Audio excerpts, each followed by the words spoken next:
அஸ்ஸலாமு அலைக்கும். Hi friends, welcome to my channel. இப்போ நான் எங்கே கிளம்பி போயிட்டுருக்கேன் அப்படின்னு பார்த்தீங்கன்னா, இப்போ டைம் வந்து கரெக்டாக 1:00 நாங்கள் கிளம்பும்போது நாகூர் தான் கிளம்பி போயிட்டுருந்தோம்.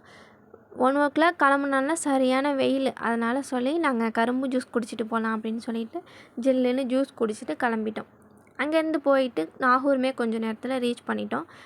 தர்காவுக்கு போயிட்டு அங்கே உள்ள கடைங்கெல்லாம் கொஞ்சம் ஷாப்பிங் பண்ணி முடித்ததுக்கப்புறம் நான் அந்த வீடியோலாம் எடுக்கலை. ஏன்னா அந்த கடைங்கள்லாம் வீடியோ எடுக்கலாமா என்னான்னு எனக்கு தெரியல. அதனால் சொல்லி நான் அது எடுக்கலை. அதுக்கப்புறம் ஷாப்பிங் முடித்ததுக்கப்புறம் நாங்கள் சாப்பிட வந்து பீச்சுக்கு தான் கிளம்பிட்டோம். நாங்கள் ஷாப்பிங் முடிக்கவே கரெக்டாக 3:45 ஆகிடுச்சு.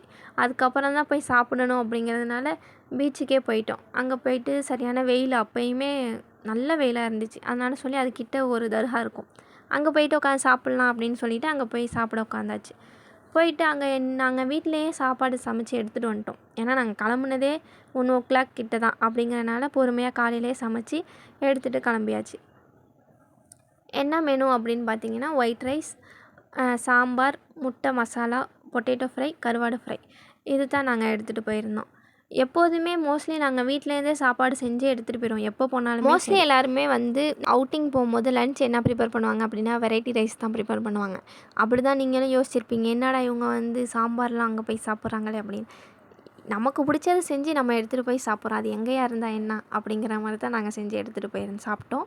சாப்பிட்டதுக்கப்புறம் கொஞ்சம் நேரம் அங்கே ரெஸ்ட் எடுக்கவும் டைம் கிடையாது. ஏன்னா லேட் ஆகிடுச்சி அப்படிங்கிறனால அப்புறம் கிளம்பணும் அப்படிங்கிறதுக்காக சீக்கிரமே வந்து பீச்சுக்கு கிளம்பிட்டோம். அந்த தர்காலேருந்து பீச்சுக்கு வந்து வாக்கபிள் டிஸ்டன்ஸ் தான். நாகூர் போயிருக்க எல்லாருக்குமே தெரிஞ்சிருக்கும், நான் சொல்லணுன்ட்டு இல்லை. அங்கேருந்து பீச்சுக்குள்ளே என்ட்ரு ஆகிட்டோம். வந்தோடனே கொஞ்சம் நேரம் வந்து அங்கே உட்காந்துருந்தோம். உட்காந்துட்டு அப்புறம் பானிபூரி வண்டி கூட அங்கே வச்சுருந்தாங்க. போயிட்டு பானிபூரி சாப்பிட்லாம் அப்படின்னு சொல்லிட்டு, நாங்கள் வீட்டில் இருக்க எல்லாருமே பானிபூரி லவர் தான்.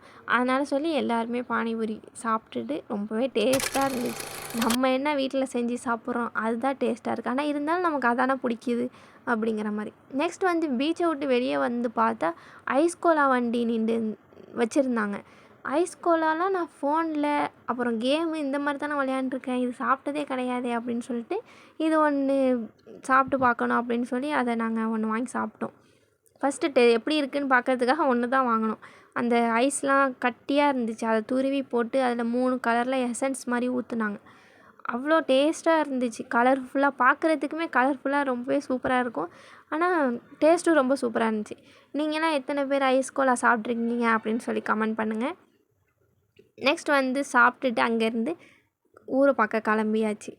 இந்த வீடியோ உங்களுக்கு பிடிச்சிருந்தா லைக் பண்ணுங்கள். இன்னொரு வீடியோ இன்ட்ரெஸ்டிங்காக நான் வந்து அப்லோட் பண்ணுறேன்.